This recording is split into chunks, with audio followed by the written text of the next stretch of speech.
Bangladesh was very dependent on international food aid at that time. The government was bankrupt. It was bankrupt.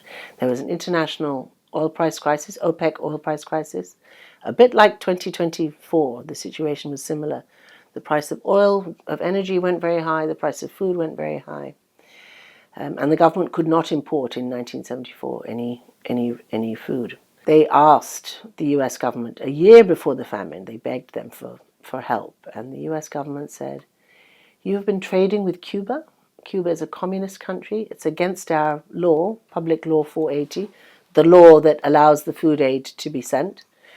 And so you can't have it." So they delayed for a year.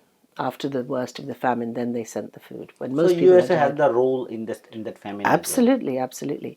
Nobody has really studied this since Professor Rehman Subhan wrote a very important article in Economic and Political Weekly.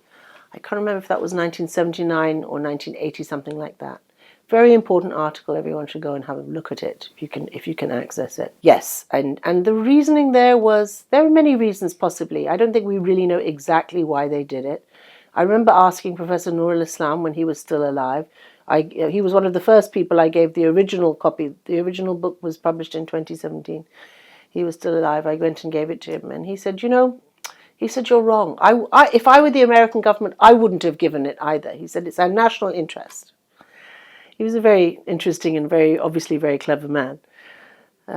But I think the reason that they withheld the food aid is partly they wanted Bangladesh to go in a different direction. This sort of socialism, non-aligned policy during the Cold War was very problematic for the US. So they wanted Bangladesh to do as they were told. Also, I think Bangladesh was kind of irrelevant. It remains to some degree not an important country geopolitically. So they didn't really care what happened. They had many other things to worry about.